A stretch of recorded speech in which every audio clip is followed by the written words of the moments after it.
suppose.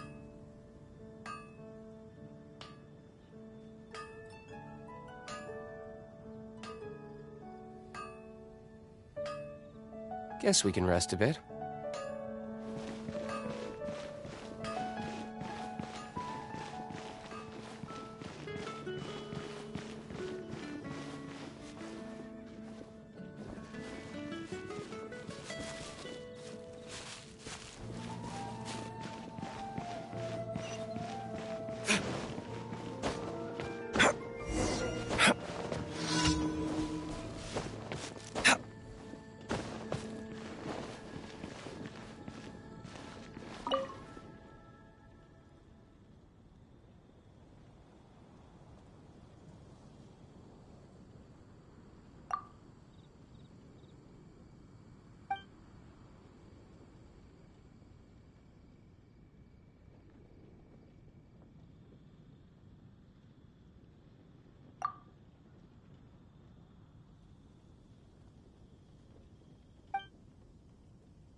By royal decree.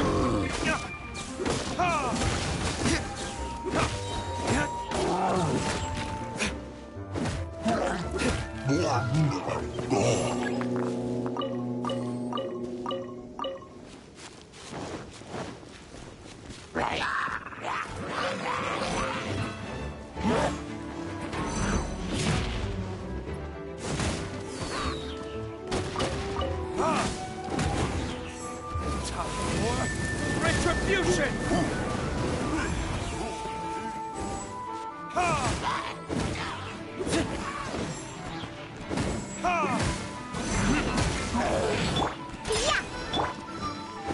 I'll protect us!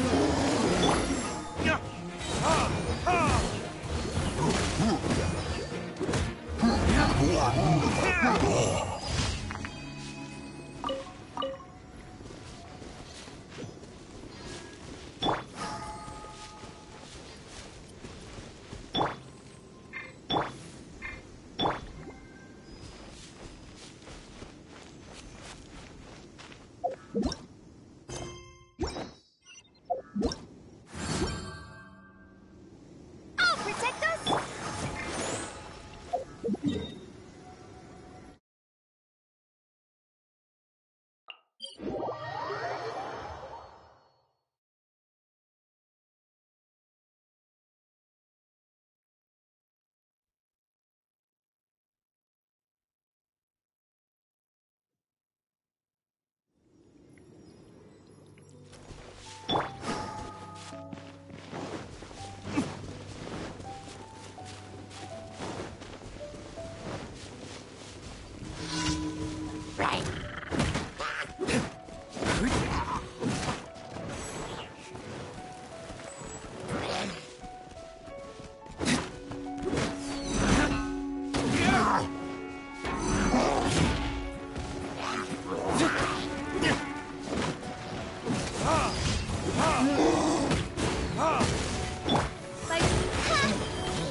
No rest.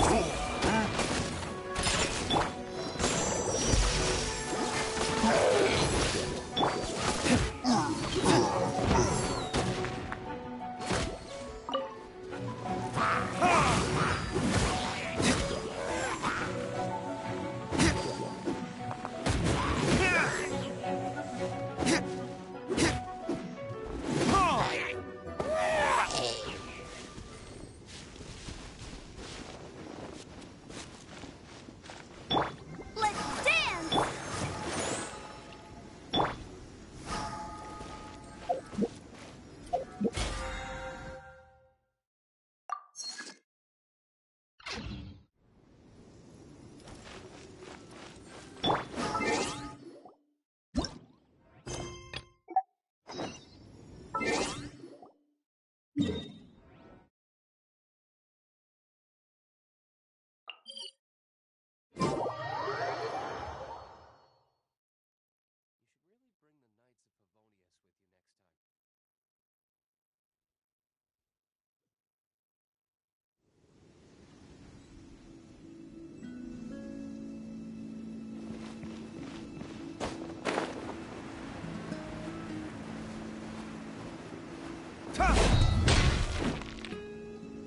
Huh? Is Fischl waiting for us? The time has finally come. Though it brings main Fräulein no joy to do so, there is something she must announce to the assembled populace. My loyal servants, one must bid you adieu till such time as I beckon you once more. Though we have faced many trials and tribulations together, you have all shown commendable courage in the course of duty. I feel a breeze now blows upon this place, and I feel that it blows in your honor. What? You're just gonna... With the arrival of this giant meteorite, many more people have succumbed to the slumber.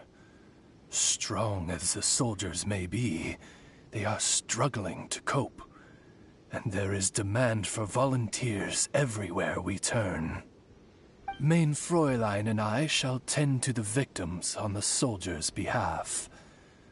The rest of this investigation we place in your capable hands. Goodbye. You are a good listener. I enjoy chatting with you. To be honest, most of the other adventurers in the guild only ever talk to me when they want to hear Oz's reconnaissance reports. This little journey we had, it was a great adventure. I'm just sorry that it has to end so abruptly. Huh? You're talking a little weirder than you normally do. Oh, yikes! What am I doing? I totally broke form! What Main Fräulein means to say is that the mystical mysteries that vex and perplex are bound to be effortlessly extinguished by the advent of your commendable courage and wondrous wisdom. And now Oz's translation is the one that sounds all kooky. Main Fräulein simply wishes to say that she has every confidence that you will arrive at the truth of this matter.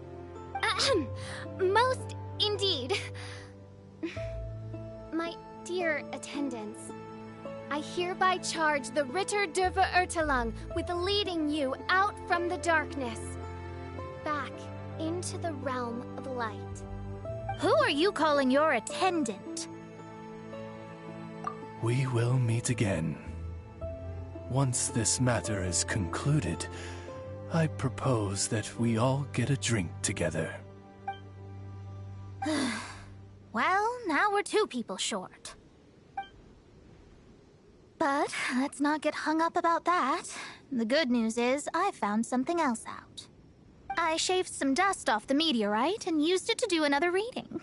It was actually really effective. These rocks have been around for hundreds, maybe even thousands of years.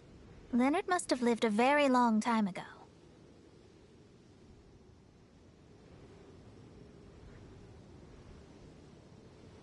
The meteorites carry his will and can pass it on to others.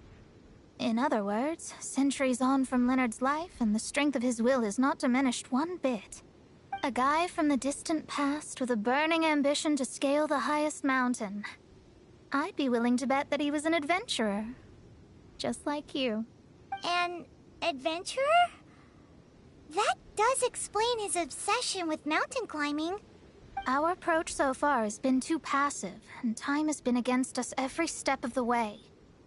We need to change our strategy, and we need to attack this problem at its source. Paimon agrees. From now on, we need to put Leonard at the center of everything we do. Yes, because if the meteorites carry Leonard's will with them, then it's precisely as Fischl said. The rocks are, in a sense, a curse. I'm a little incredulous, but it turns out her blind guess was actually spot on.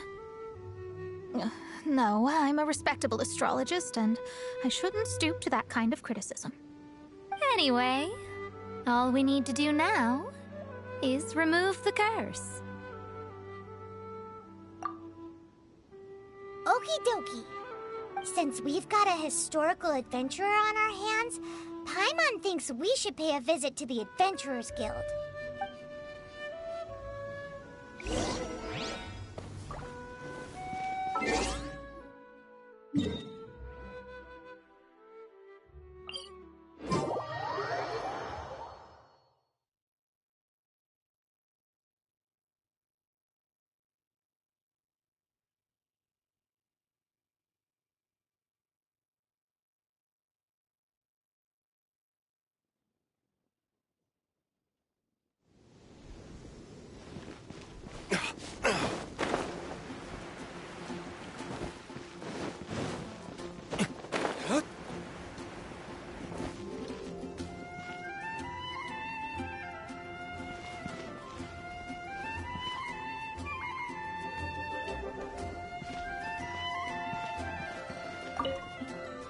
records show that there have been many adventurers by that name over the years.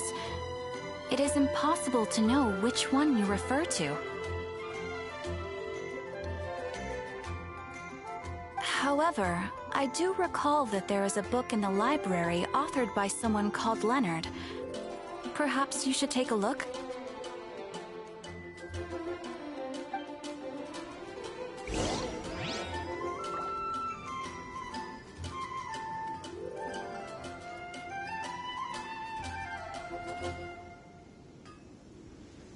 Rebooting.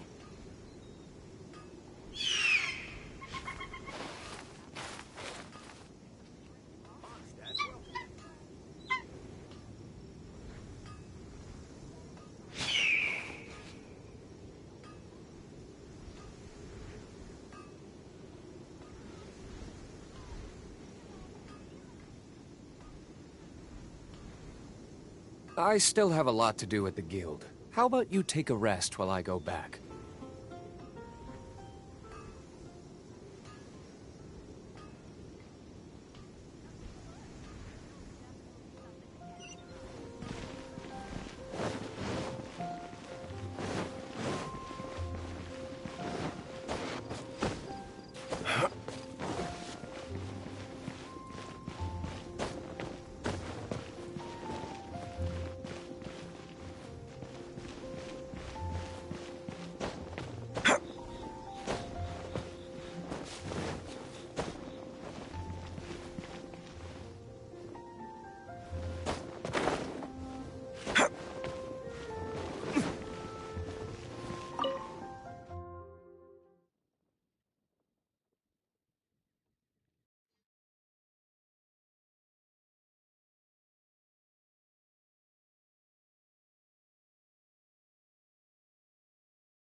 Author Leonard. Where are you, Leonard? Aha! Gotcha! The index says that Leonard's book should be in the northwest corner on the top floor of the library. Northwest corner. Should be right over there.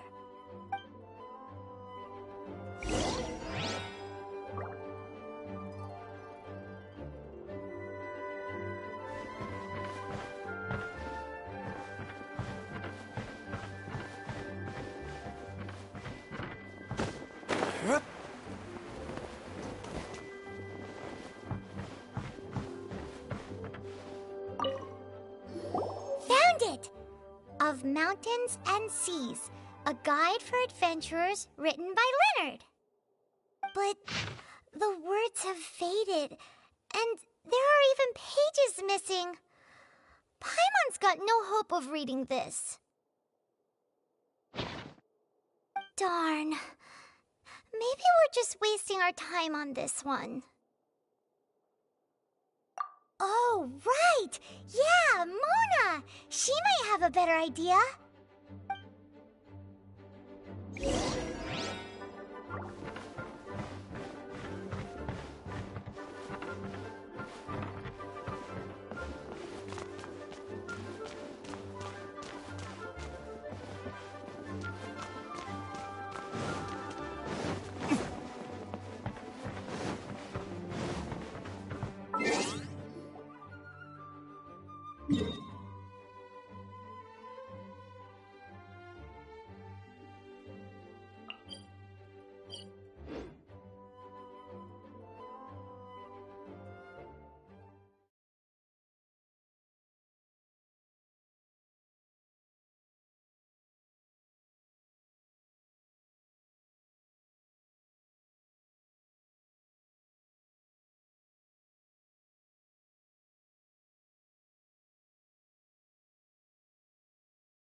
we found! Leonard wrote a book!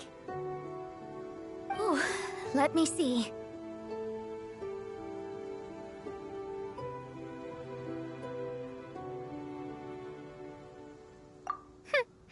I could have predicted as much. Your average astrologist would definitely give up at this point. But I am Mona, progenitor of the future of astrology.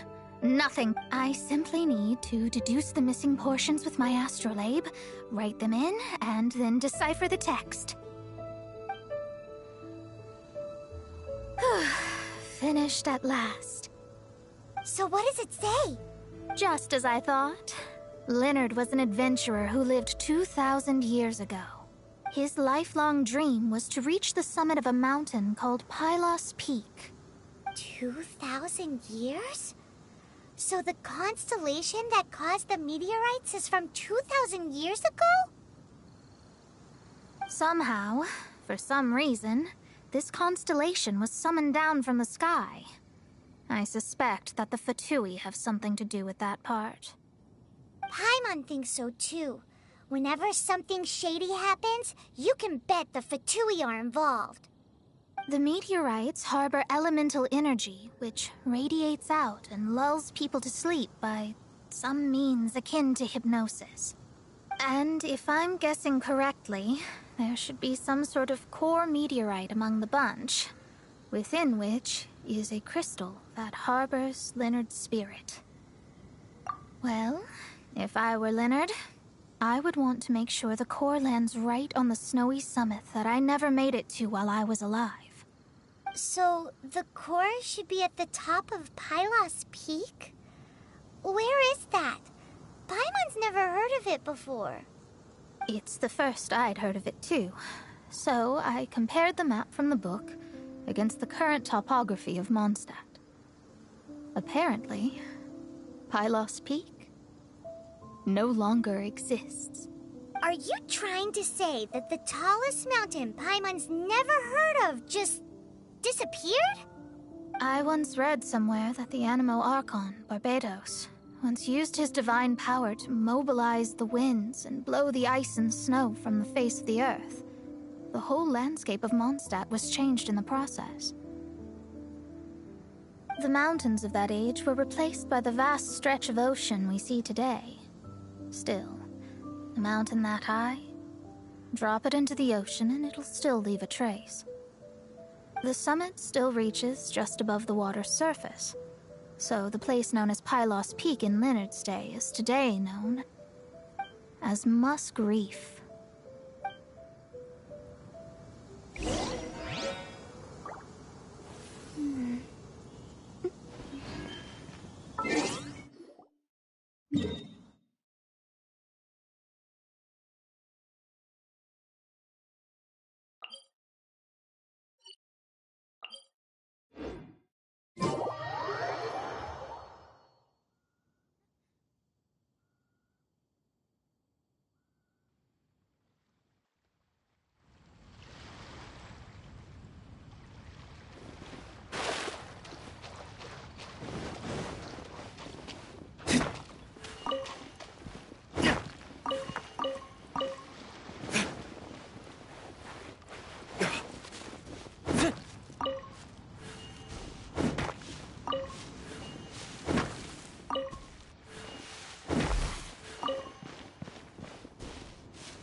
Oh, so this is Pylos Peak. Not much to show for itself now, eh? Looks like someone beat us here. Is this like a popular tourist spot, or... Ah, it's you! Huh? You again.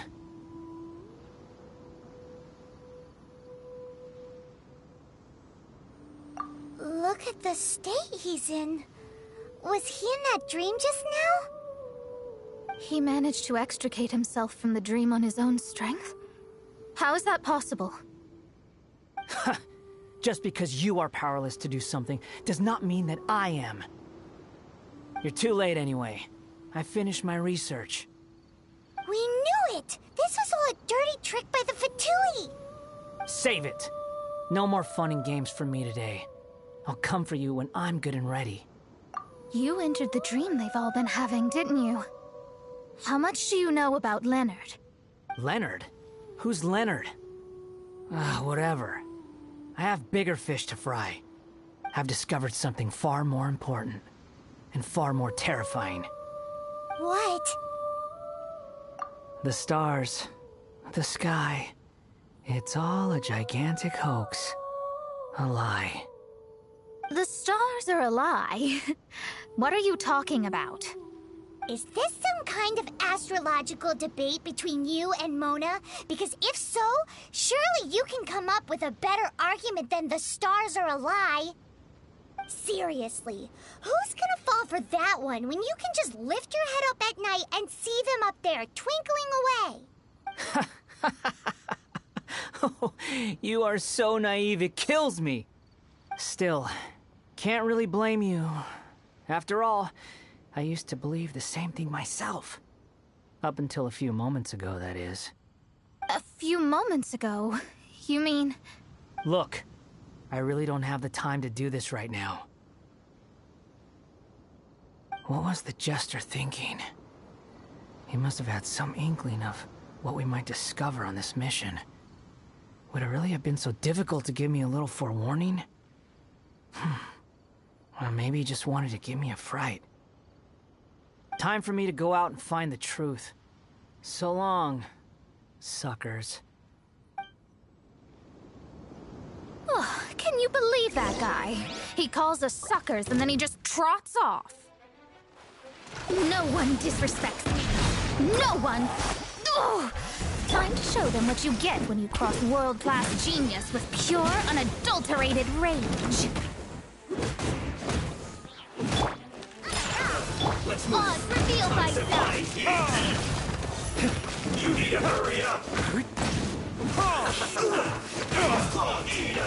This one's well done! You need to hurry up!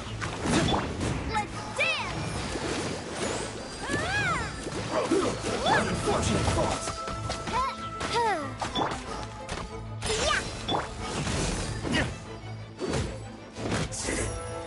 Cook this through.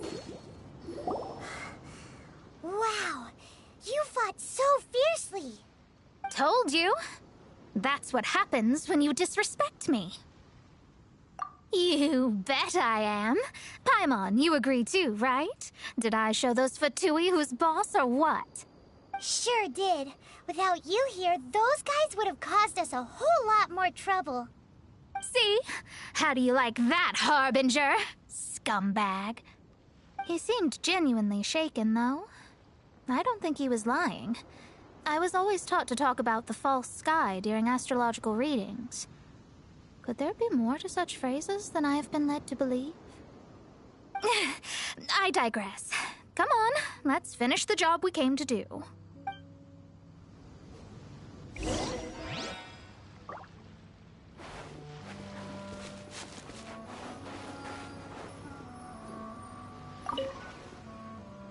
Whoa, this must be the core.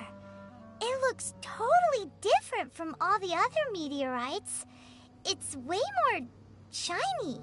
This stone harbors an unbelievable amount of elemental energy and human desire. It's the core, all right? Yes. Otherwise, the victims will never wake up.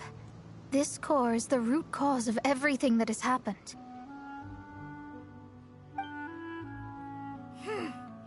Do it.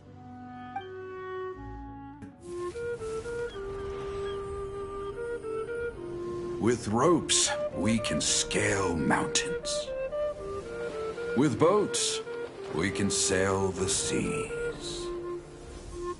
By age 40, I had conquered every last domain. Pylos Peak alone defeated me.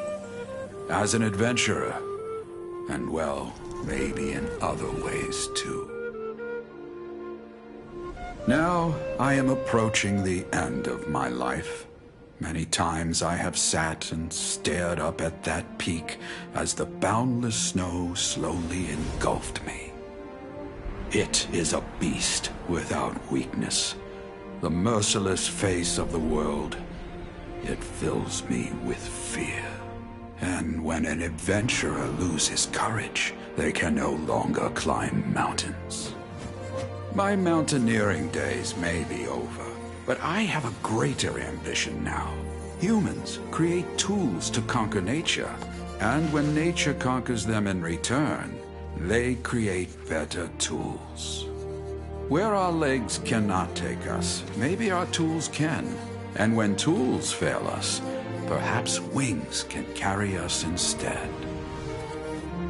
My dear friend, I leave you my designs for the wings of incompletion. Against the unknown, humanity stands as one. To be alive is to seek, to set foot in every place that the eye can see. I have little time remaining, though the wind has not yet come for my soul. But between us and your children, students, and friends, I believe that someone will reach that place at last.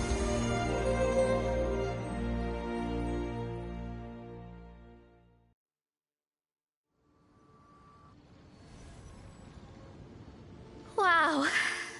Well, that was unexpected.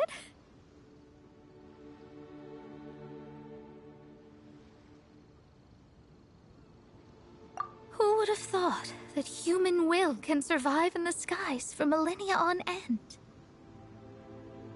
Astrology really is an incredible thing. What makes you say that? The ability to communicate with the stars can give you access to all the secrets from throughout human history. Though, of course, very few astrologists ever reach that level.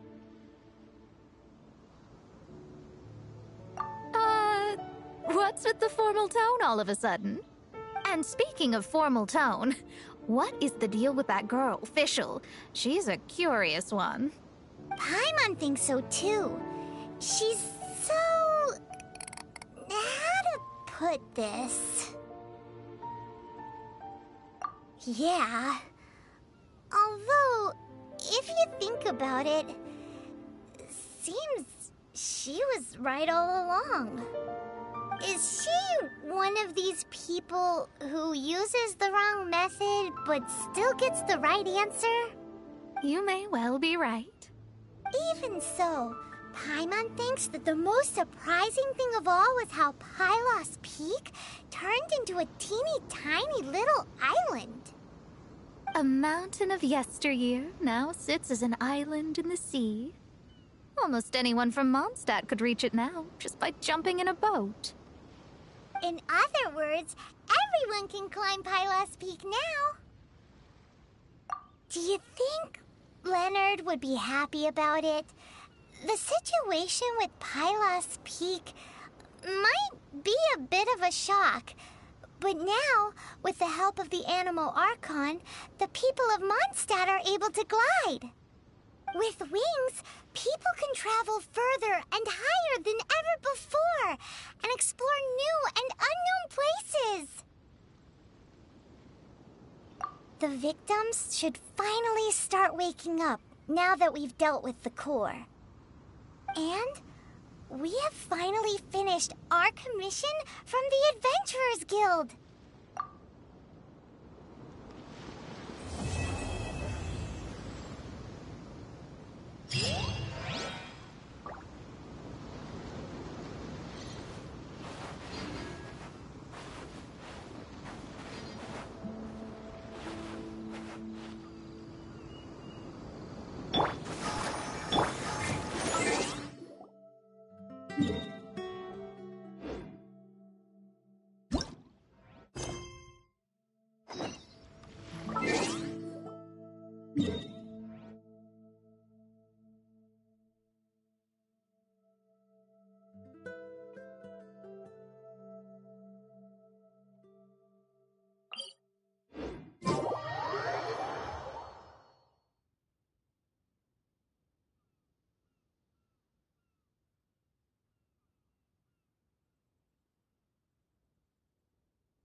Right on time.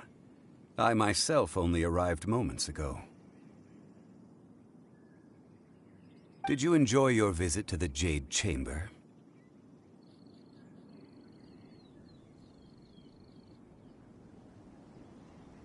It was so big and pretty and expensive. Paimon's never seen such a fancy schmancy place before.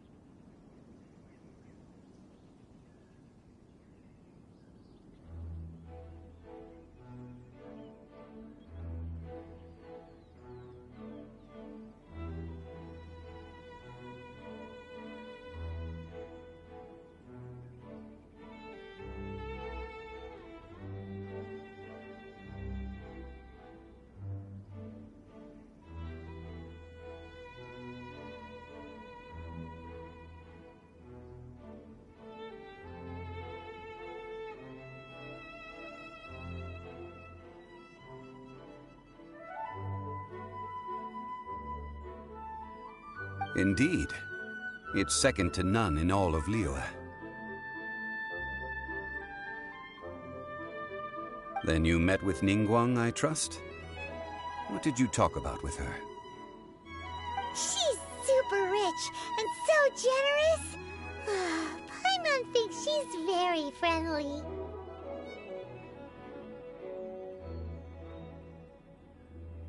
Yeah, his take on Ningguang is quite different from Paimon's. He thinks that even the tactless Yuheng is more trustworthy than her.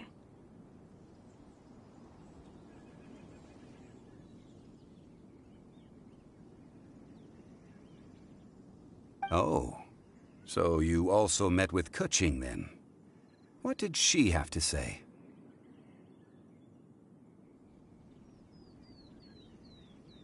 She said the time of the Adepti has long passed. If even the Liyue Qixing don't want to face that truth, then what future is there for Liyue?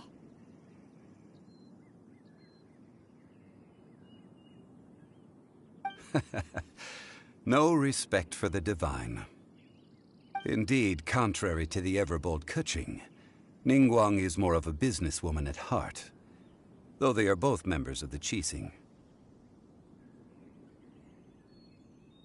Although she's friendly, there's no way of clearly discerning her true intentions.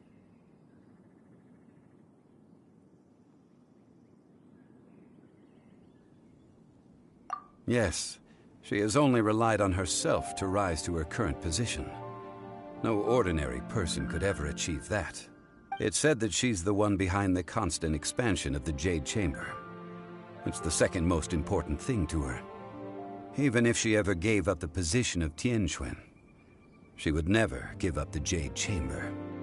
The Jade Chamber is only second. What's the most important thing to her then? Why, Mora, of course. All Ningguang talked about was the Fatui this and the Fatui that. She said that after Rex Lapis was murdered, the Fatui have constantly been trying to sink their fingers into Liyue, and that they aren't to be trusted. That is how the Fatui have always been.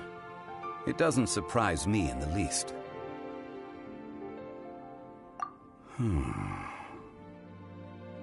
No matter what they may be planning, you must be careful when dealing with the Fatui. Always be on your guard. So, is there anything we need to get for the rite of parting in Dihua Marsh? Yes, as a matter of fact, there is. Today, we'll be gathering wild glaze lilies. Glaze lilies? But why did we come all the way out here? Doesn't the garden in Eugene Terrace have some? Even Qingse Village has glaze lilies. Oh, right! Paimon remembers that Madame Ping is always tending to flowers. Maybe we could ask her. No. Those lilies have all been gardened by people. They won't do it all. Dihua Marsh used to be full of glaze lilies. It is a sort of joyful flower that listens to human song. Before the Archon War, Dihua Marsh was all dry land and fertile soil. But the war caused landslides, and the land was flooded, turning it into the marsh you see now. Nearly all the glaze lilies were wiped out. Of course, There are some kinds of flowers that have been preserved and gardened by people in the city. But very few people know that glaze lilies may still be found in the wild. Wild glaze lilies have the strongest fragrance. If we want to follow the true tradition of the rite of parting, we must grind up the wild lilies and place the powder in a censer of everlasting incense. But I'll need your assistance in gathering these flowers.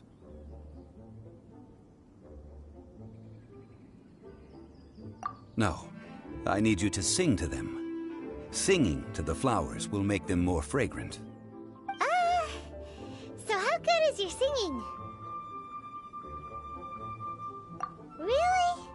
Why doesn't Paimon believe you? We'll only know once he starts singing.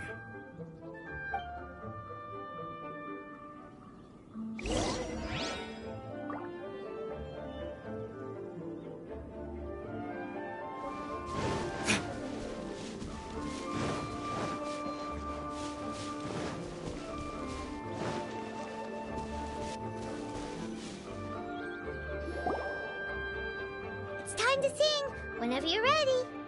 Da da da da da da da da da. What happened? These flowers are jumping. They look really angry. Is it because you sang a song for Mondstadt that they don't understand Canalier?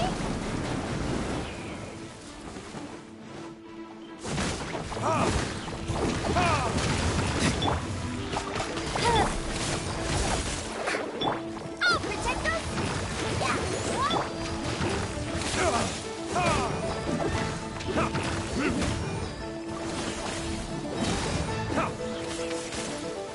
Diana, wings of darkness! Come, shadow night from day!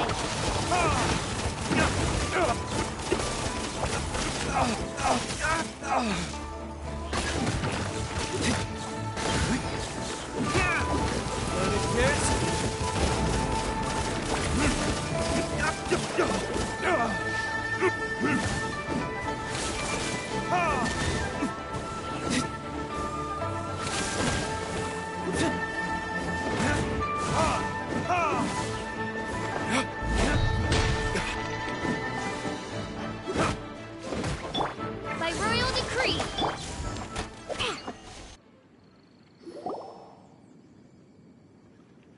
Those weren't glaze lilies. Glaze lilies wouldn't hit people. This little monster is known as a whopper flower. Strange. These petals look interesting. The glaze lilies used as a disguise were buried with the whopper flower for too long. The result seems to have surprisingly potent medicinal value. Let's collect what we can of these petals. Well, that's nice and all, but will those petals be useful for the rite of parting? Unfortunately, no. That's so lame. Excuse me. Are you searching for glaze lilies? Oh, hey! It's... What's-her-face? Paimon can't remember. Hello, traveler. I'm surprised you still remember my name. Ah, that reminds me. How was your visit to the Jade Chamber? Well, it sure would have been better if you told us how to get up there. Didn't I tell you the way? Surely I did. Nope, we found the way on our own.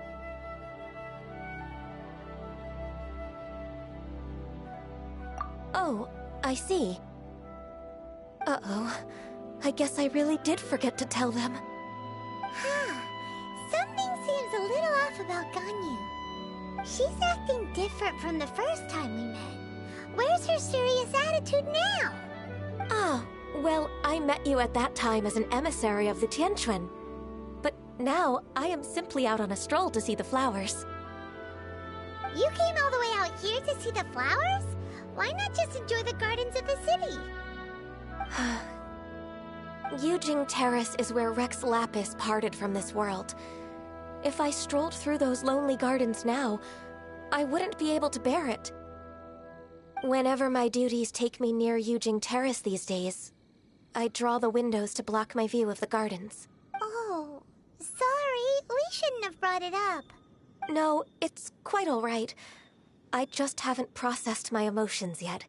When the Archon War came to its end 2,000 years ago, the first iteration of the Seven would gather in Liyue and drink with Rex Lapis. But 5 of those original 7 had already passed before Rex Lapis. It's truly a changing of the guard. Yes.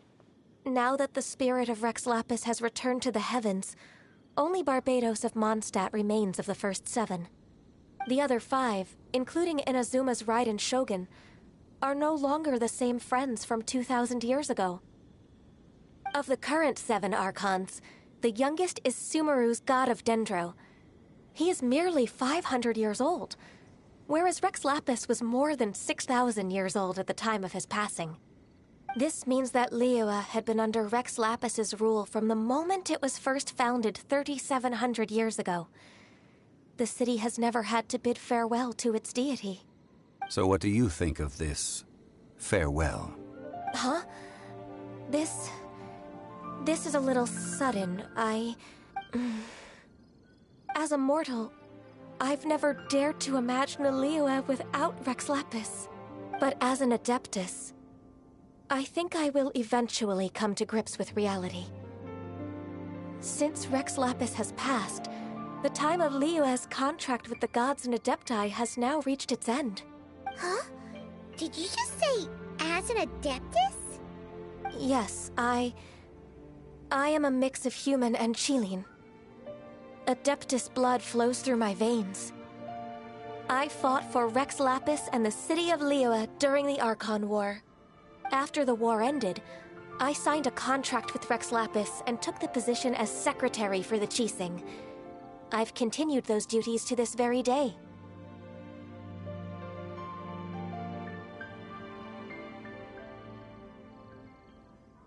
Well, let's save that conversation for another day. You say that you are here looking for glaze lilies? I also know where wild glaze lilies can be found. See, I've just picked one myself. Here, you may have it if you wish. We dare not refuse it. Oh, so did you sing a song before you picked the lily? Indeed, I did. I know this tradition well. In fact, I sang a local Liyue ballad to it. Wow, so you really know your stuff, too. Thanks, Gunyu. No, it is you who I should be thanking. If not for this chance meeting, I never thought that I would be able to contribute to the upcoming farewell for our ancient lord. If you would excuse me, I should return to my work now. Good luck. And that just about does it. Our preparations for the rite of parting are mostly finished. Given the ease of picking glaze lilies, I think this was a fitting end to our tasks, in more ways than one. Yeah, Paimon can already imagine him starting a business in Liyue. I've had enough ventures in my life already.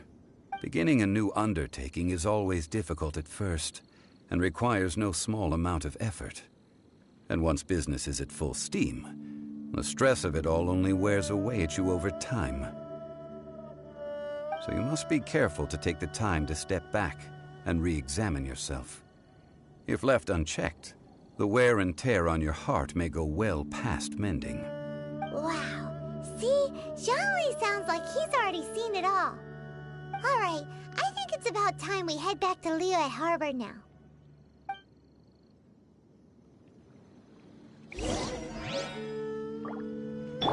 I'll protect us!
Lizard tail.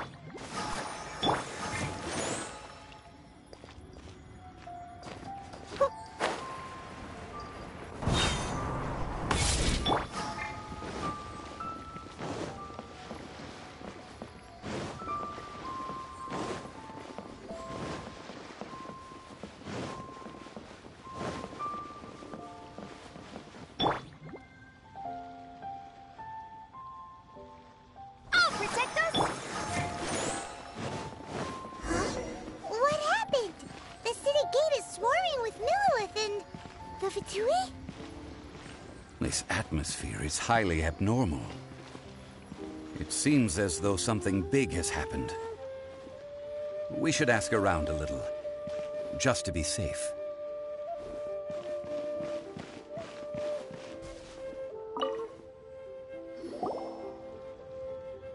Ah, you're the consultant to Wangsheng Funeral Parlor. Mr. Zhongli, I presume.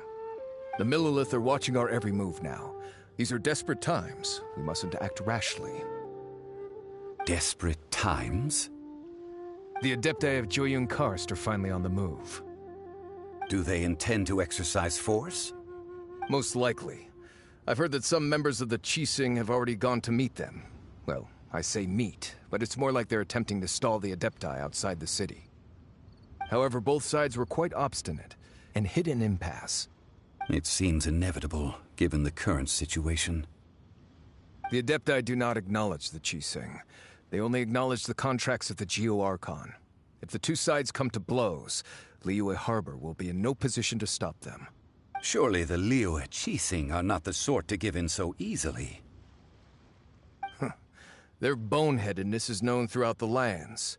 Yet it's because of that obstinacy that mortals and Adepti are now on the verge of conflict. And what now? How is it that the Fatui have come under fire? That's all Ningguang's doing.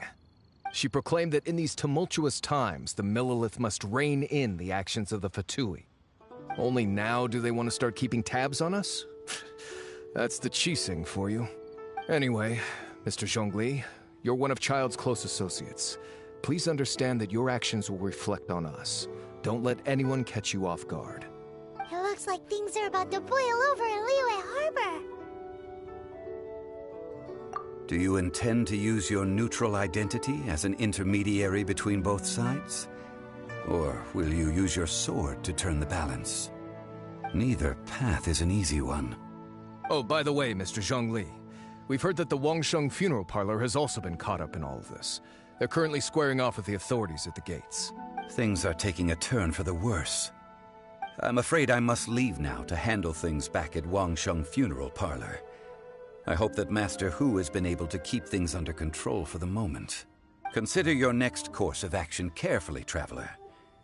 If you're trying to prevent an explosion, it may be wisest to look for the fuse first. Whew. Having connections with the Fatui seems to be quite the double-edged sword. So what does Zhongli mean by looking for the fuse? Oh, Paimon gets it. If there's anyone that wants to see the whole city turned upside down, it's definitely him. He must be waiting for the moment when no one is watching to do something really bad. But where could we find him now? Where would he go at a time like this?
You should really bring the Knights of Favonius with you next time.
You should really bring the Knights of Favonius with you next time.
I still have a lot to do at the guild. How about you take a rest while I go back?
I created another universe.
golden house?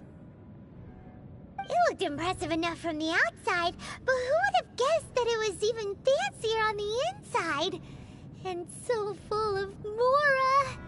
This is where all of Teyvat's Mora is minted, right? In that case, maybe they won't notice if a few Mora go missing. Oh, so it's a trap! Tricky, tricky. Good thing Paimon's got you here. But even if we can't take any, we can still have a closer look, right? Or better yet, take a nap on top of a mountain of Mora. It's like a dream come true. Oh, right. Back to business. It's quiet. Too quiet. Surely someone's gotta be guarding something as important as the Exuvia. Huh? Look! What happened here? Uh-oh. Paimon smells trouble. Quick! We have to go make sure that the Exuvia is all right.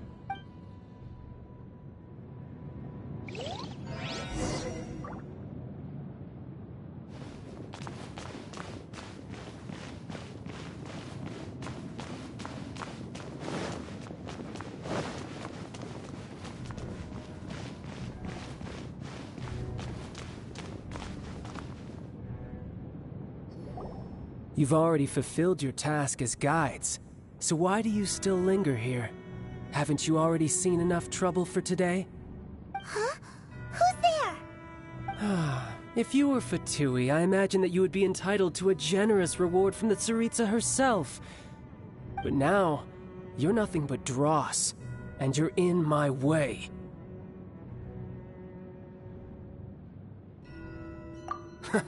Although I'm deeply grateful to you that I was able to effortlessly find this secret location, don't you think that trying to stop me now would just be wasted effort? Stopping the Mora Mints, hiding away the Exuvia. The Chising are really pulling out all the stops this time.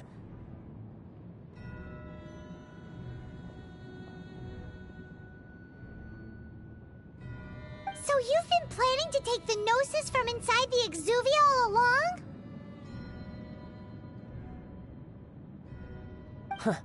As one of the 11 Fatui Harbingers, it's my duty to see the will of the Tsaritsa fulfilled.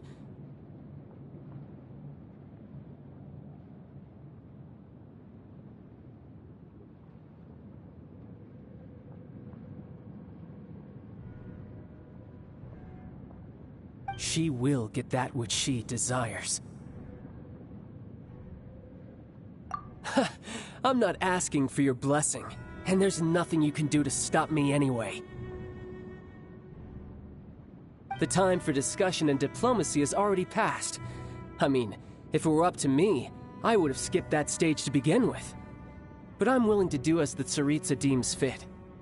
Either way, we now come to my favorite part, a simple pleasure, and one that I am oh so delighted to be sharing with you.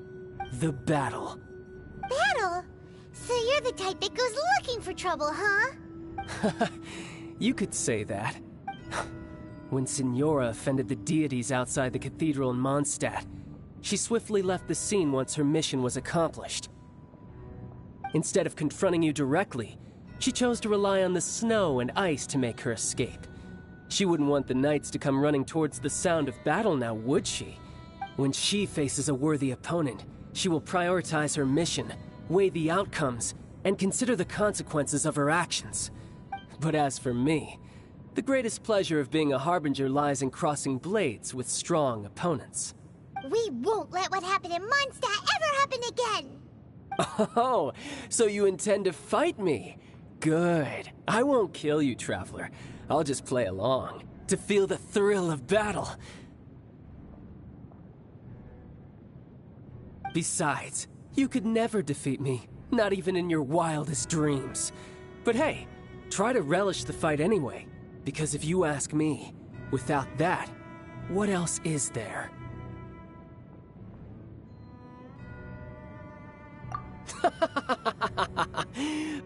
Fighting talk, I love it! Now let's see you live up to it.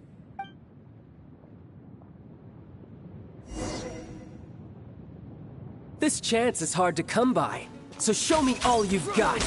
So very few ever get the chance to square off with a Fatui Harbinger. So come now, amuse me, and don't you dare disappoint me. Cowering already? Oz, reveal thyself!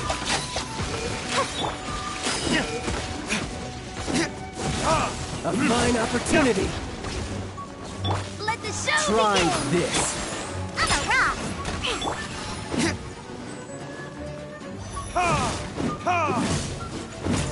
How unbecoming. By royal decree! You've made some progress.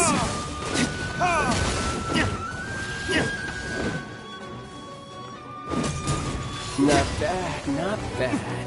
Guess I should take you more seriously. Haha, good. No wonder Senora was so wary of you. Well, that just means...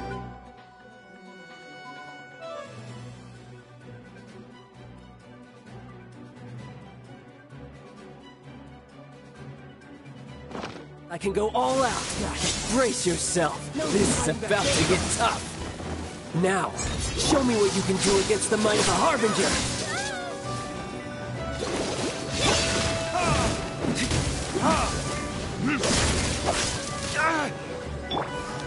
All you do is run. Your dream? Huh? By royal decree!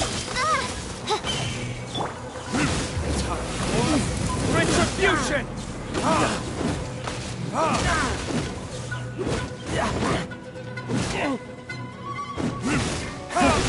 You've got some skills. As you wish, main Fräulein. No rest.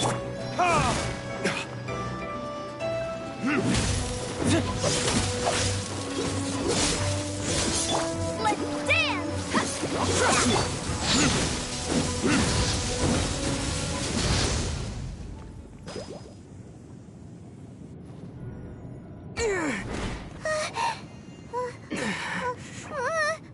Not bad. Your swordsmanship is quite impressive. But that's about as far as you'll get.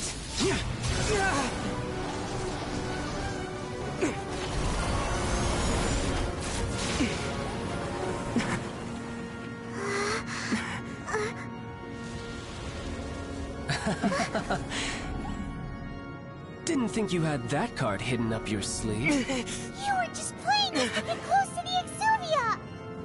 Oh, quiet down. Stop acting like some wide-eyed recruit. You've seen this world. You of all people should know. This should have been expected! Well then, I'll be taking Morax's Gnosis now. Huh? I see. Well, this is most unexpected. You beat me to it, didn't you?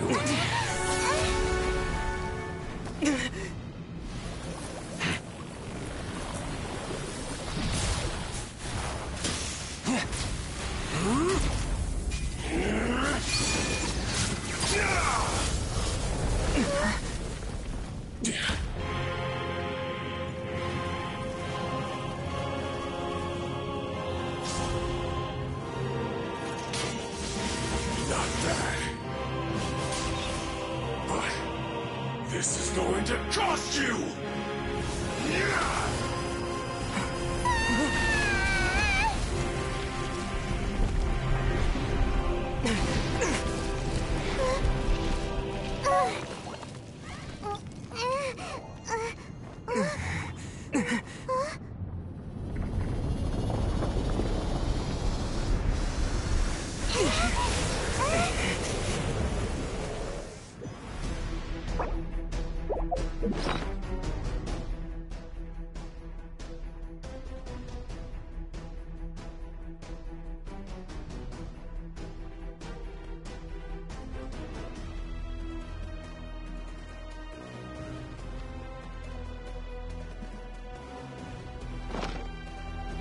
You got to the Gnosis ahead, didn't you? Did you simply move faster? Or did you hide being lazy to learn the mouse to me on purpose? Now, hand the Gnosis over, now! Don't make me take it from you! We didn't take it!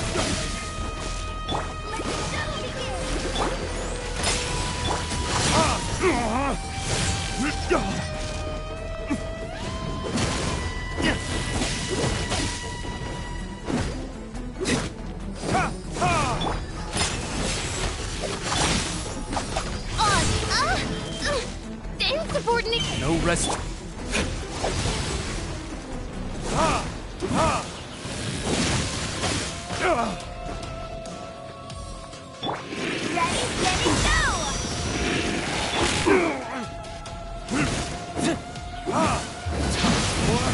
Retribution!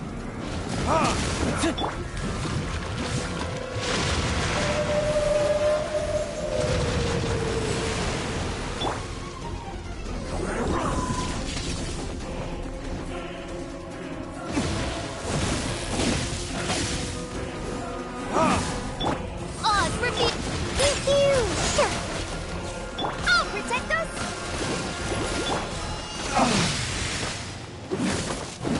Die here.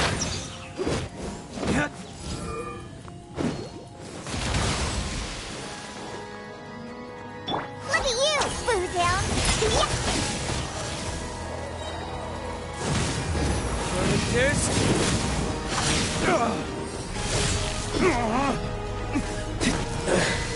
Suddenly you went.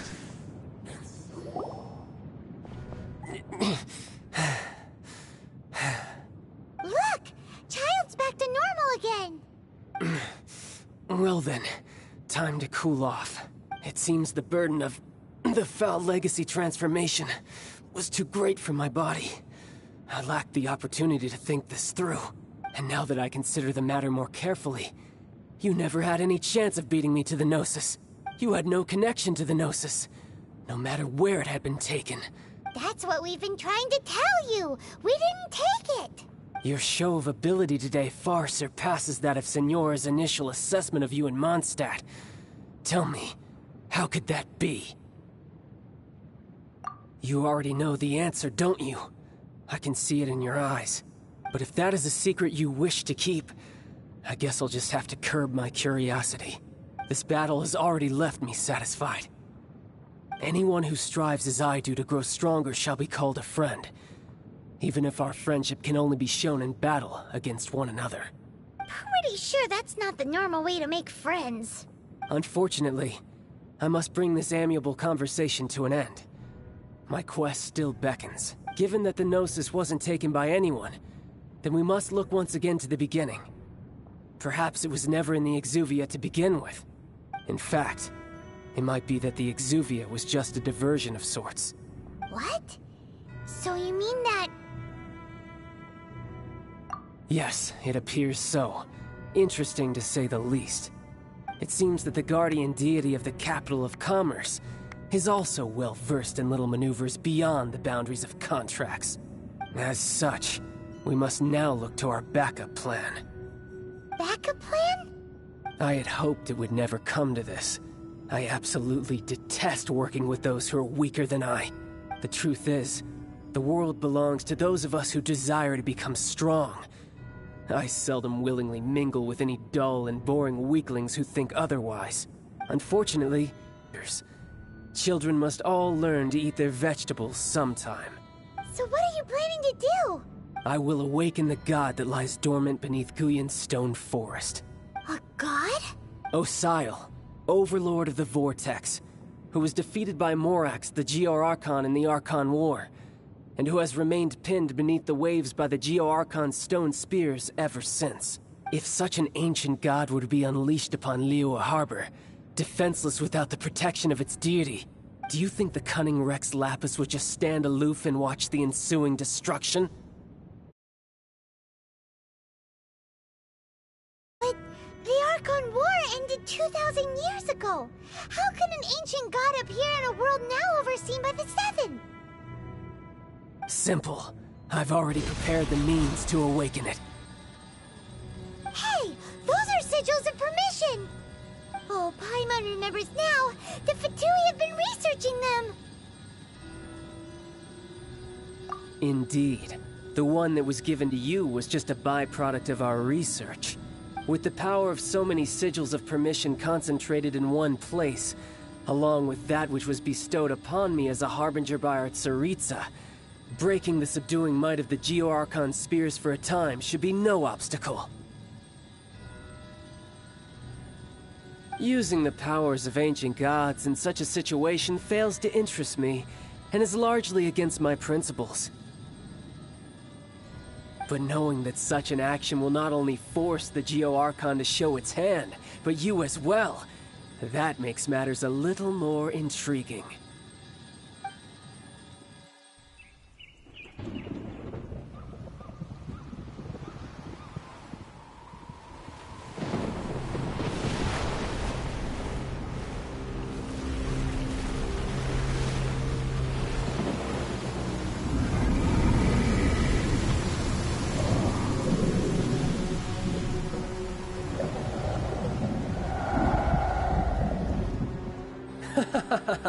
Let's see. Will the nation that has lost its deity be swallowed up by an ancient malice once more? If you wish to drown together with the people of Liyue, you're free to stay and enjoy the show. Huh? He's already gone! That guy is fast! What's going on?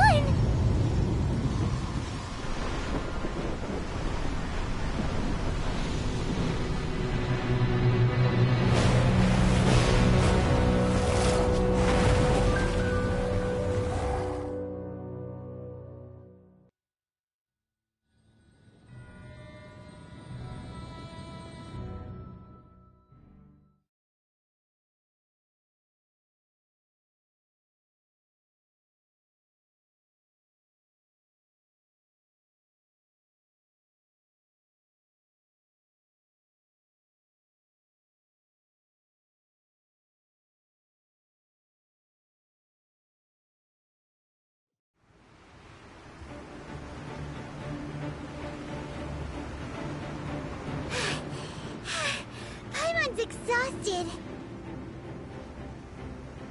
If we hadn't happened to see the Jade Chamber flying over just as we came out of the Golden House, we really wouldn't have known which way to go.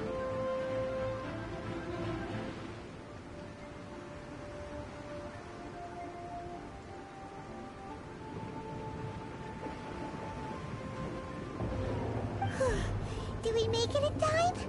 Is the Overlord of the Vortex still in the sea? It hasn't destroyed Liyue yet, has it? What are you doing here? Huh? Hold on. It's the Adepti.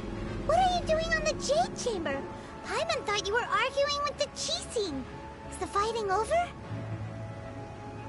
Faced with a calamity of such magnitude, we have agreed to put our differences aside for now and unite against this common enemy.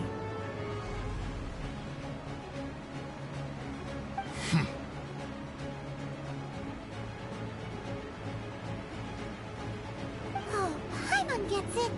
So how do you plan to defend Liyue?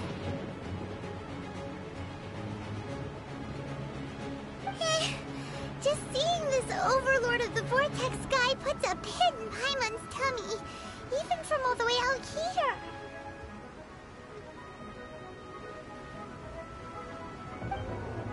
It's not just you. We've got new Millelith recruits who can't even stand at attention without shaking. The force of an ancient god's presence seems to be too much for ordinary people to handle. Which is why we must stop that monster before it gets any closer to Liyue Harbor. So the Archon War was fought 2,000 years ago against enemies like that thing? Now that's scary. So will the power of the Qixing, Millelith, and Adepti gathered here be enough to stop that god? We've already discussed this together, and our conclusion is... not necessarily. supposed to be the guardians of Lilith. Can't you think of something? One certainly could. Huh? The Chi Sing did once research the matter of the Guizhong Ballista when it piqued their fancy. And as fate would have it, one who did craft the Guizhong Ballista with one's own hands is here. For what could you mortals ever learn of Adepti mechanisms? Yet, it would take one, but a little tinkering to turn this ballista into an engine of war beyond your wildest thoughts. I suppose this is one blessing from the Adepti that we should be thankful for. So be it. We shall use the upgraded Guizhong Ballista to fight off that god. All the Adepti here can lend their strength to man it. We haven't a moment to spare. Our battle begins now. Yep.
The three Adepti are manning the Guizhong Ballista.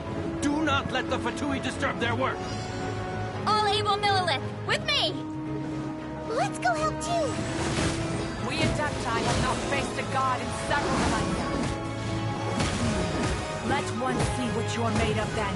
What strength remains within you, one wishes to witness.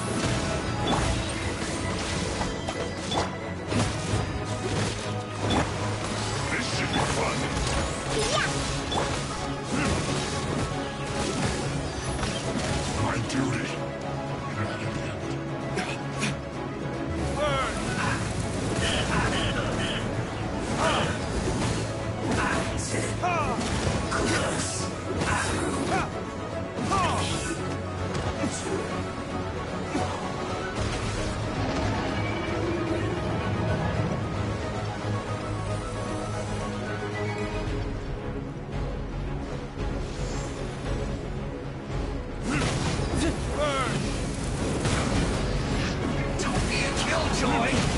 Just begun. My royal No rest for the wicked. You can't run!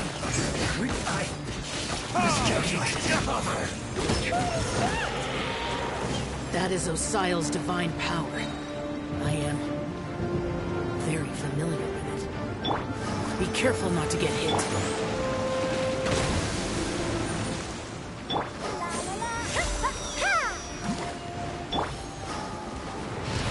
Fatui! Their attacks are unrelenting!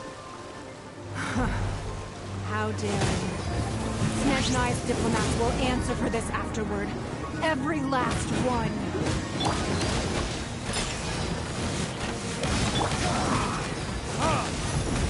Look at you, Boozle!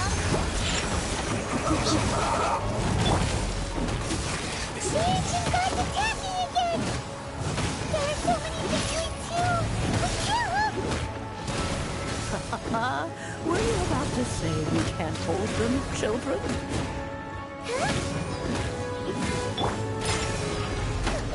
Don't lose heart. Here, take this.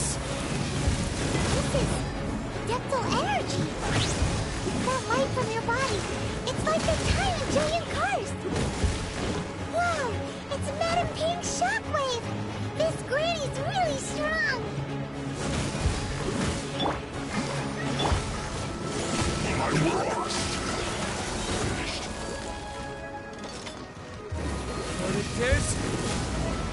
You're not going anywhere!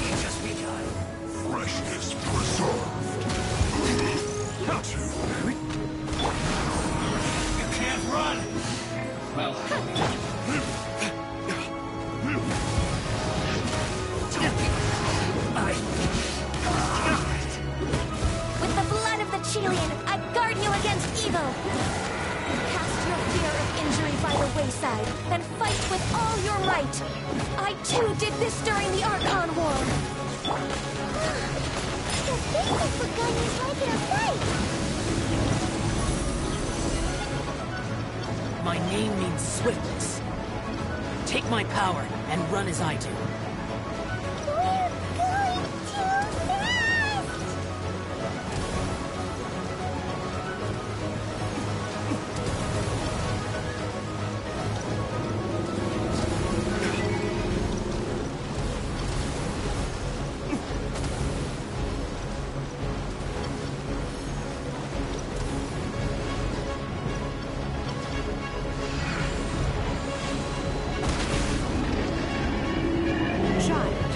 Strong in body and spirit. Perhaps you can withstand 3 forms of adeptal energy at once. This will hurt a little. Please bear with us. Once you've adapted, try to use them in battle.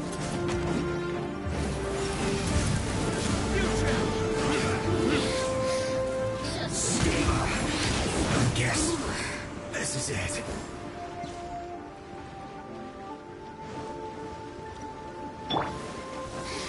Oz, reveal thyself! Over here! I summon thee! Wings of darkness! Assassins!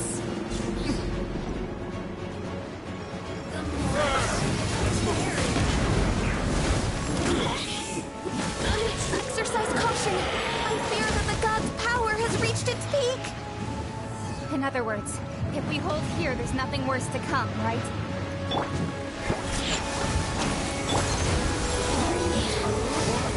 Retribution! I guess this is it.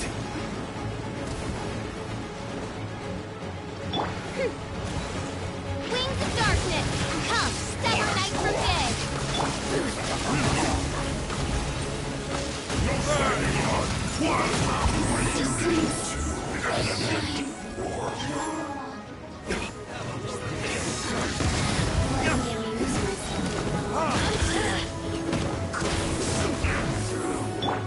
By royal decree! Look at me!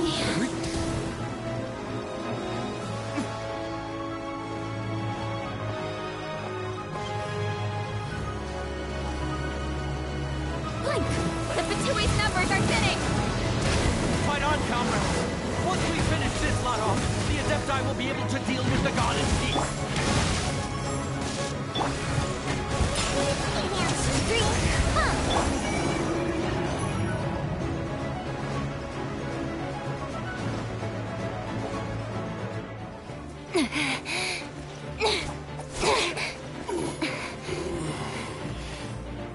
The interlopers are no more. Now we may commit ourselves fully.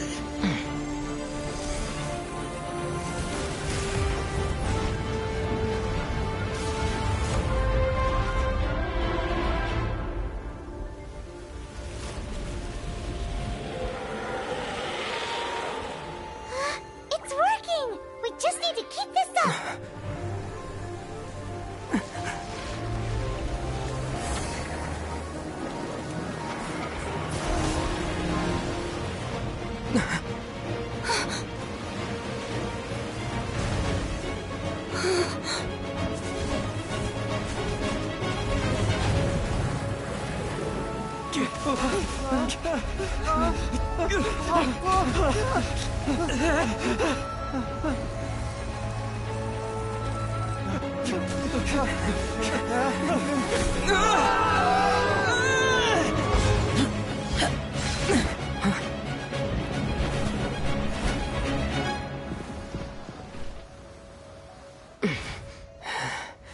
Be careful now.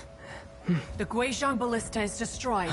Without its covering fire, retaliation shall be difficult. But the Jade Chamber is our last line of defense. We can't give another inch, no matter what. I have another idea. What do you mean, Lady Ningguang? I'll sacrifice the Jade Chamber. What is the meaning of this? understand. Traveler, lend me a hand. Farewell, old friend. Goodbye for now. Let us meet again in the future.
Is it finally over? The ominous aura of that monster has indeed begun to fade. The effects of the Sigil of Permission last but a short time. It will be some time before the Overlord of the Vortex can make any waves again. We are indebted to you for your assistance. If the Adepti hadn't happened to be here, the future of Liyue Harbor would surely have been in great jeopardy. Save your flattery. We didn't just happen to be here. Surely you won't pretend to have forgotten the reason for which we came. Come now. There's no need for such harsh words, Cloud Retainer.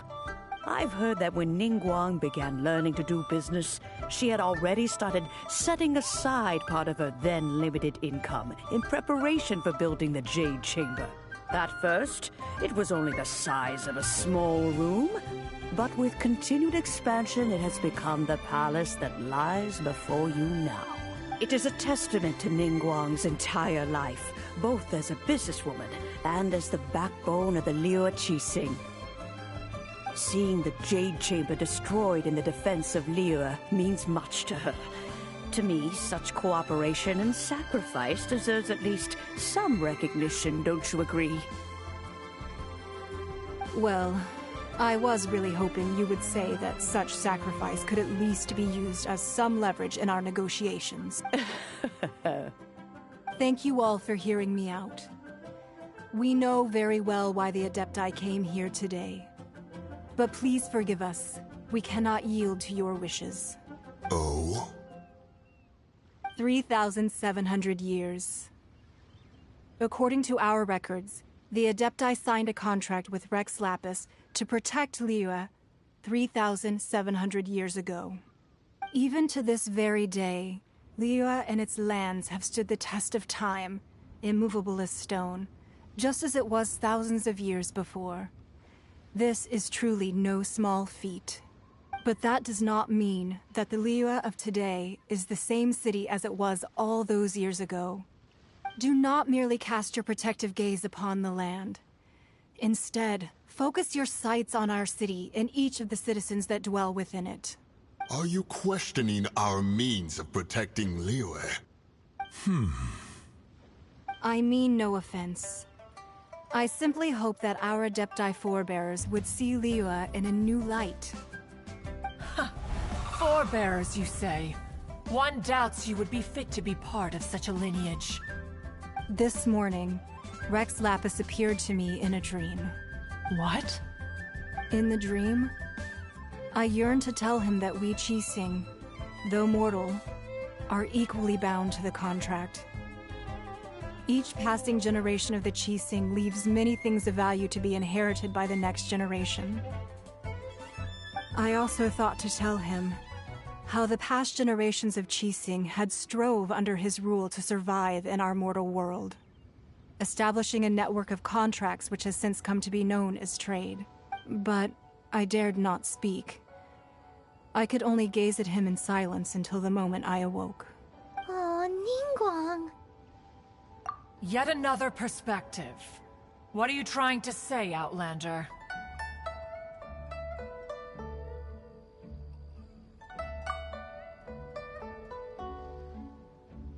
Right!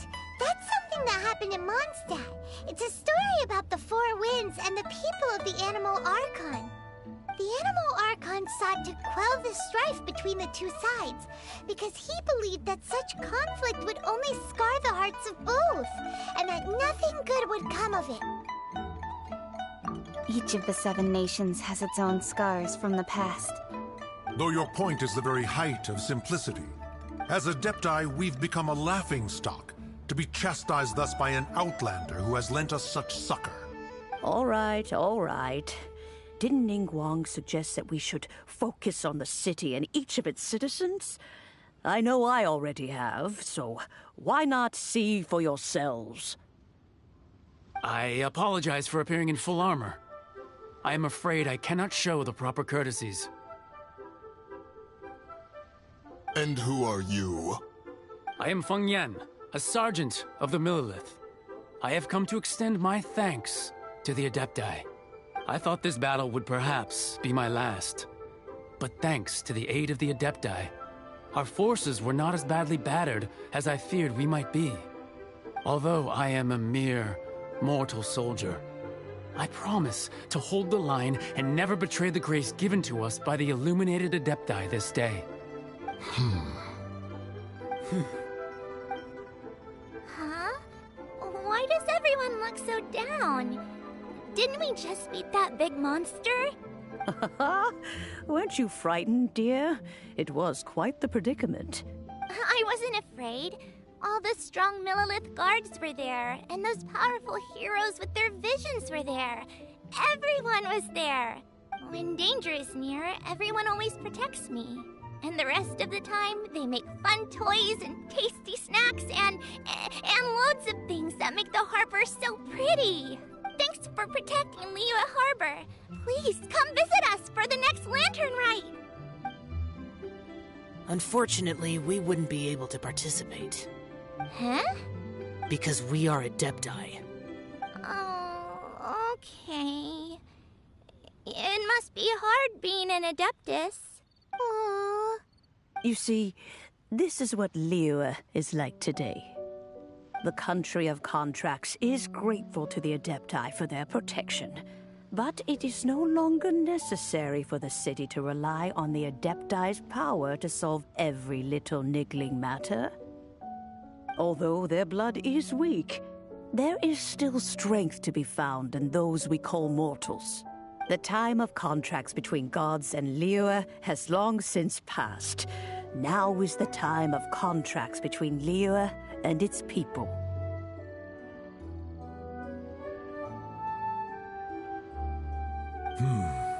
Seeing the port around us now, it is hard not to feel a bit out of place. Wouldn't you say so, Cloud Retainer?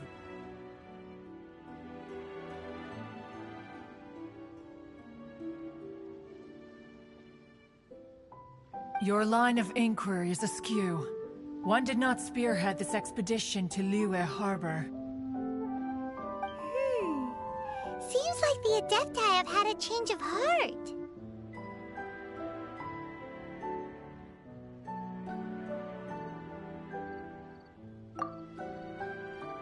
Let us return now.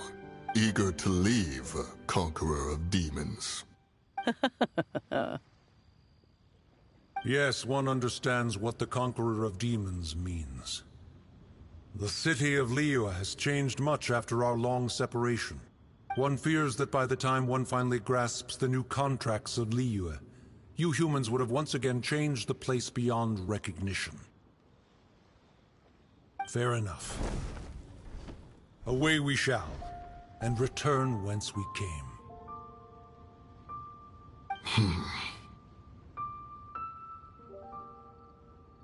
Since we Adepti have consensus, then one shall persist no further. But how will we ensure that the Liyue Qixing will not simply exploit their power once we depart?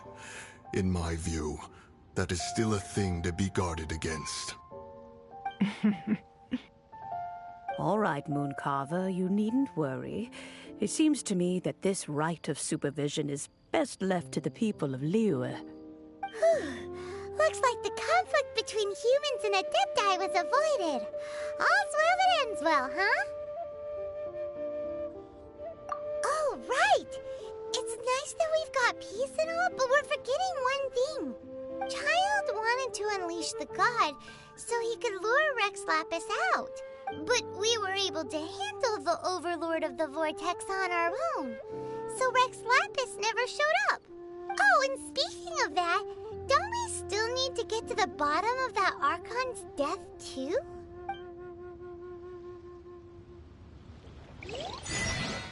Hyman doesn't get it. But isn't the strongest lead we have the Adepti-less rite of parting that we're organizing? No idea where Zhongli's gone. Let's ask for him at Wangshen Funeral Parlor.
You should really bring the Knights of Favonius with you next time.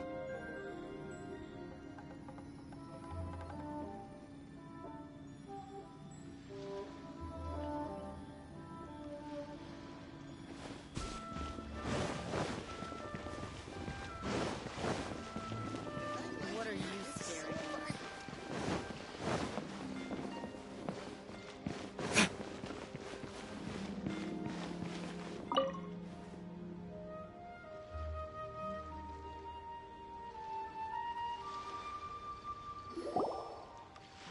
Is there anything I can do for you two? I'm afraid that Wangshen Funeral Parlor isn't in the best state to receive guests. We've come to see Zhongli. Could you please tell him we're here? Unfortunately, Zhongli isn't here at the moment. It seems he went to Northland Bank. Doesn't the Northland Bank belong to the Fatui? Last time we saw Zhongli was before we went to the Golden House. Do you think he doesn't know about the attack on Liyue? Visiting the Fatui at a time like this could only mean more trouble. We had better go and make sure that everything is okay.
You call this cooperation between Harbingers?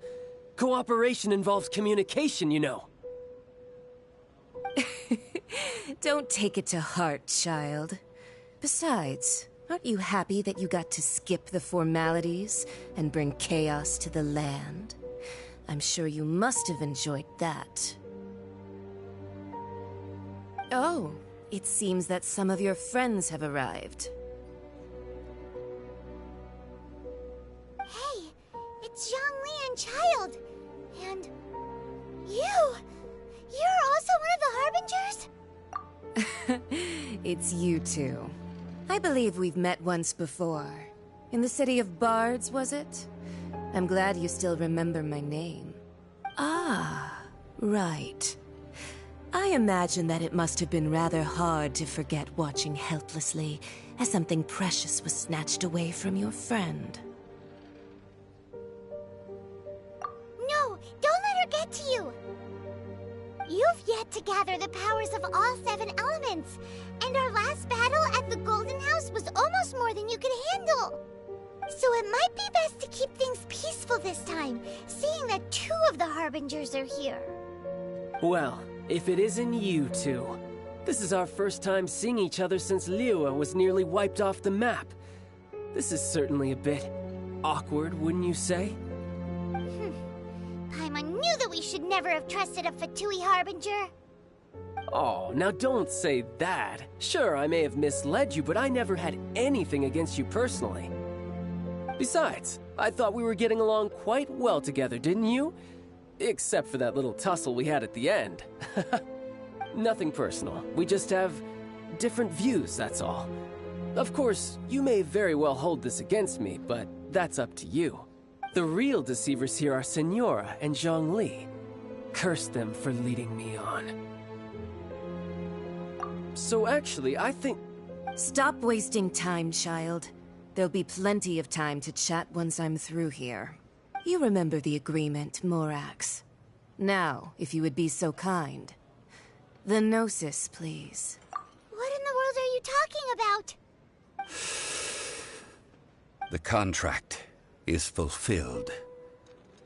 That which thou seeketh is now bestowed unto thee. For my promise is solid as stone.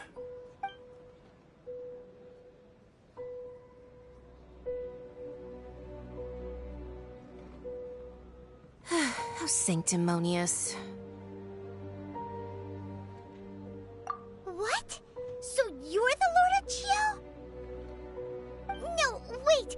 That's an exciting twist and all, but why give the Gnosis to the Fatui? I do not give it for free. I give it as agreed upon in the contract. For it is a matter solely between the Tsaritsa and I.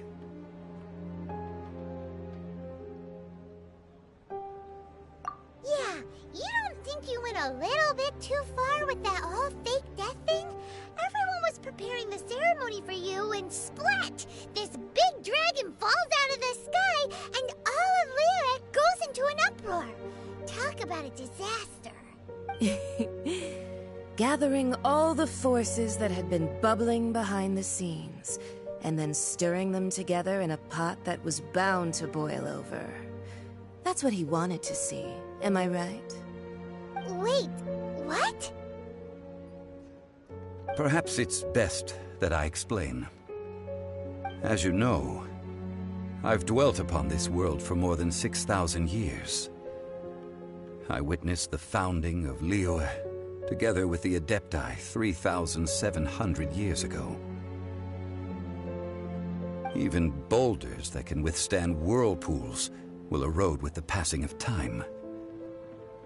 I kept convincing myself that cracks had not begun to form, and that the end of my time had not yet come. Until one drizzly day, as I was strolling along the harbor, I heard a merchant tell one of his workers, "You've finished your duties. Go ahead and call it a day." I stood motionless among the crowds, asking myself, have I already finished my duties? Oh, Zhongli. But as I began to consider relinquishing my divine role, I soon discovered that many reasons still remained to not hastily depart. Was Liyue, the city I had dwelt in for so long, already prepared to enter its next age? I decided that a test was needed in order to reveal the answer, so I feigned my own death, and gathered the cast of Child, the Adepti, and the Liyue Qixing to play their roles together on the stage that was Liyue.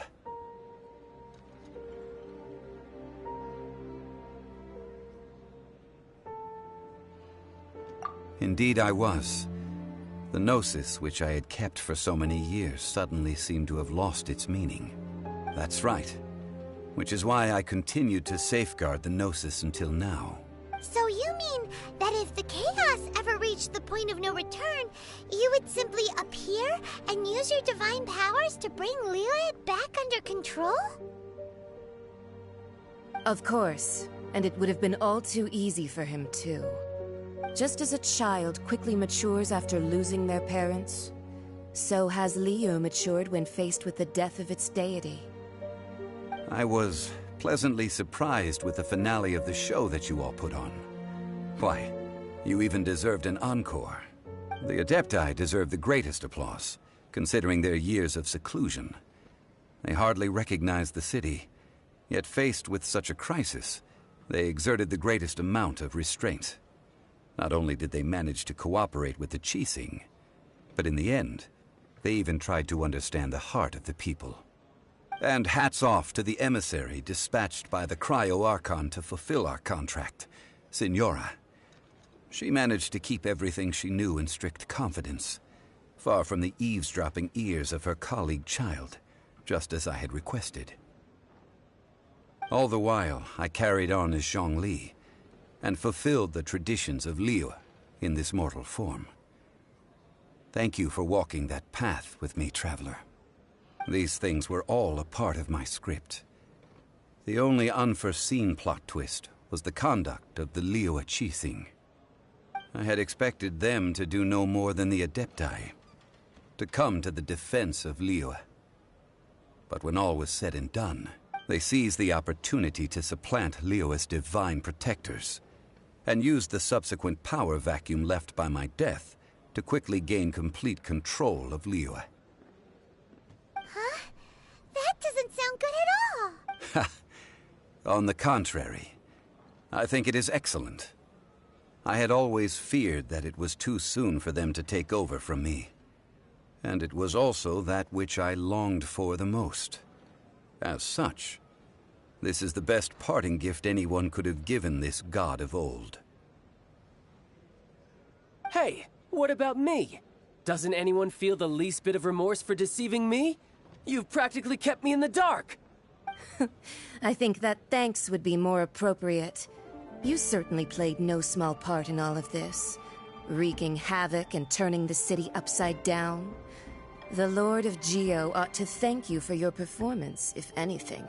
If you hadn't created the pressure of a battle between mortals, Adepti, and a god, the lump of coal resting in the hands of the Geo-Archon, Liyue would never have been able to become a dazzling diamond of a city.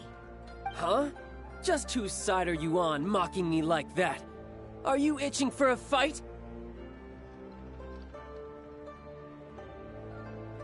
Be that as it may, you've come out of this as the hero of Liyue. I, on the other hand, will be forever prescribed as a disturber of the peace, no? Well then, with the Gnosis in my possession, I have no use for such idle chatter. We should return to Zapoljarny Palace and seek an audience with Her Majesty, the Tsaritsa. Come, Child. Fine. I'll meet you there later. I'm not sharing a boat with the likes of you. Do as you wish.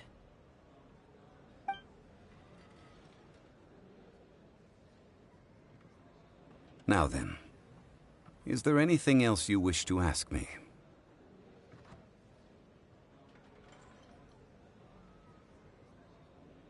Right! As Zhongli always told us, a good trade is a fair trade. Paimon has no idea what could be a good trade for a Gnosis.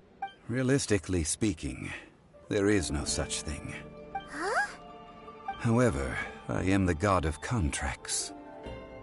For thousands of years, I have made countless contracts. If the deal was of no benefit, then I certainly would not be inclined to agree to it. My agreement with the Cryo-Archon will be the last of my contracts as the Geo-Archon. My contract to end all contracts.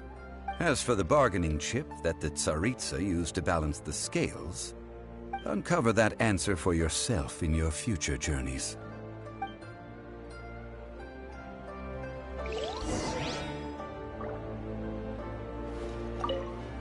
Paimon can't absorb so much information at once. So, Zhongli, what sort of contract did you sign with the Cryo-Archon? Paimon's so curious. One of the clauses of our contract was not to divulge any of its contents. Ugh, you're so petty.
Today's the day of the rite of parting. Although the star of the show is fake, we've spent so much time trying to organize it, it would be a real shame not to go there now. Leo Lee Pavilion. Best Lee food. Auto reconfiguration.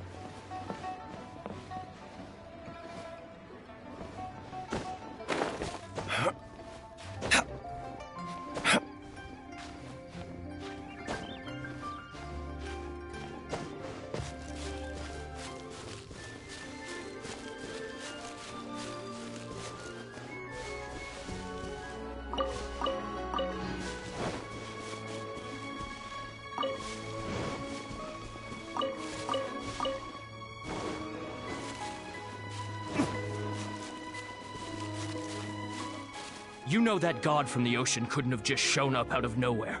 I mean, it's been 2,000 years since Rex Lapis subdued it. Yes, and to think that this happened right on the heels of the incident with Rex Lapis, too.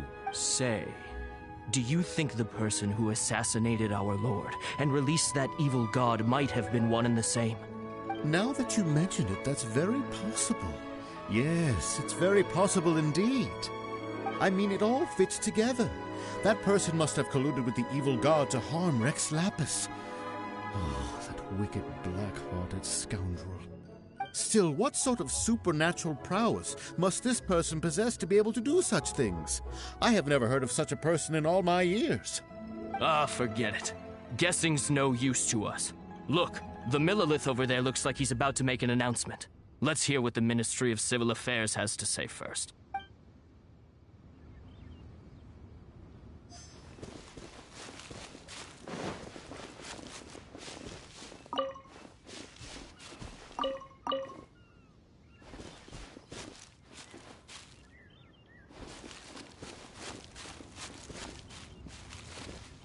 Well, since we're going through with this rite of parting, I guess it means that those rumors hit the nail on the head. So Rex Lapis is really... But they didn't catch the culprit, did they? Oh, come on. Do you think that the assassin could have been a normal person? You know what I think. I don't think any of the gossip on the streets you hear from those shady types is worth anything. There's only one real possibility in my mind. I've heard that the assassin was that Fatui fellow. Youngish, pretty high in rank. I think they called him Child. The Fatui? They certainly are very suspicious. Who knows what those greedy, crooked folks... Shh! Lower your voice. If the Fatui catch you in their sights, Rex Lapis won't be around to protect you this time.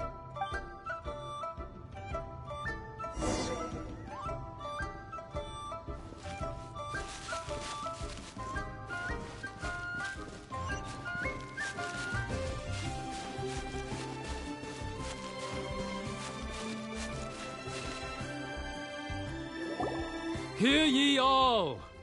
The Qixing's words.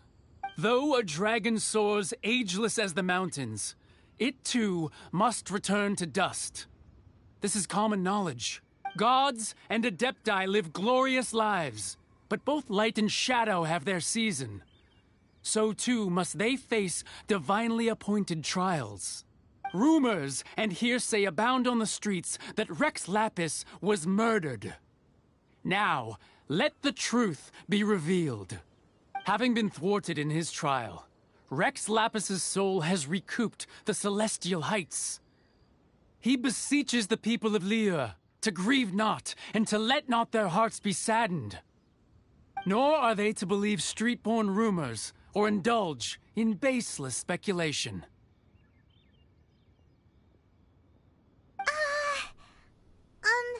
Paimon needs a translation on what the Qixing's announcement said.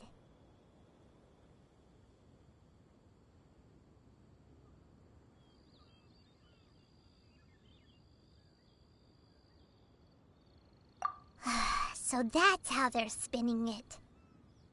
Something feels off. Why would they suddenly give up looking for the murderer? Not to mention how this excuse sounds like something they just made up on the spot. Could the Qixing already have known that Rex Lapis wasn't dead? But Zhongli said that neither they nor the Adepti knew anything. Did Zhongli tell them in secret after his gnosis changed hands? Exactly, right? Ooh, seems like the rite of parting has been going on for a while now. Let's go have a look.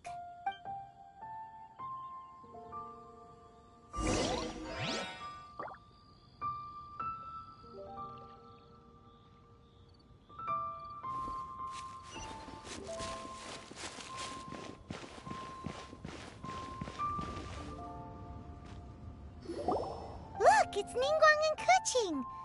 Are they saying something? Are their speeches over? As said previously, Rex Lapis'